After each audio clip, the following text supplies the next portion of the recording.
आजच्या तरुणांनी बाबासाहेबाकडून, ज्यावेळेस बाबासाहेब विद्यार्थी होते त्यावेळेस कुण्या देशामध्ये बाबासाहेबांनी 18 तास अभ्यास केला.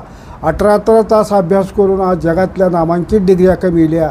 तेच बाबासाहेबाचे उद्देश घेऊन आजच्या तरुणांनी त्याचा विचार घेऊन आपणही अभ्यास करून शिक्षण पूर्ण केलं पाहिजे. शिक्षण हे वाघिणीचं दूध आहे असे बाबासाहेबांनी सांगितलं होतं आणि ते दूध कधीही गुरगुरल्याशिवाय राहणार नाही असं बाबासाहेबांचं मत होतं. म्हणून आजच्या विद्यार्थ्याने 12वी 11वी शिकलो म्हणून झालं, मला नोकऱ्या मिळत नाहीत, काही नाही म्हणून असं नाराज व्हायचं नाही किंवा राजकारणात पडायचं नाही.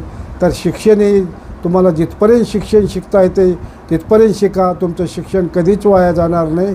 बाबासाहेबांना आयुष्यभर शिक्षणामध्ये तेवढ्या डिग्र्या कमिण्यासाठी आयुष्य शिक्षणामध्ये घातलं बाबासाहेबांनी. म्हणून आजच्या युगातील विद्यार्थ्यांनीसुद्धा शिक्षण सोडू नये आणि शिक्षण शिकल्याशिवाय राहू नये. शिक्षण तुमचं कधीही वाया जाणार नाही.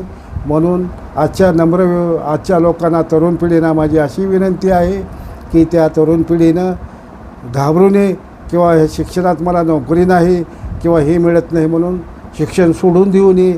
शिक्षण हे कितीही तुम्हाला जिथपर्यंत सवलती, बाबासाहेबांनी खूप तुम्हाला शिक्षणात सवलती दिलेल्या आहेत. बाहेर जाण्यासाठी तुम्हाला महिन्याला 25,000 शिष्यवृत्ती बाबासाहेबांनी लागू केलेली आहे. आपल्या इथ्यात मोठमोठे हॉस्टेल, गव्हर्मेंट हॉस्टेल, सर्व काही आपल्याला फ्री शिक्षणासाठी.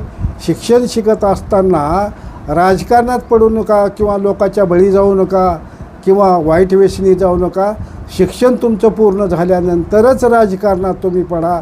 बाबासाहेबांच्या पूर्ण डिग्र्या करूनच त्यांनी पुन्हा राजकारणात पडले आणि नोकरीसुद्धा त्यांनी धरले नाहीत की त्यांना शिक्षण पूर्ण म्हणजे जगातला पूर्ण जनतेचा अभ्यास करायचा होता. म्हणून त्यांनी बाबासाहेबांनी पूर्ण जनतेच्या पक्षापासून ते मानवापासून ते निसर्गापर्यंत बाबासाहेबांनी सर्व गोष्टीचा अभ्यास केला आणि नंतरच राजकारणात पडलं. आजच्या युगामध्ये तुम्ही व्यसनामध्ये फसू नका आणि शिक्षण सोडून देऊ नका. म्हणून तुम्ही शिक्षणात पडा, राजकारणात पडू नका. शिक्षण तुमचं पूर्ण झाल्यानंतर तुम्ही राजकारणात पडा.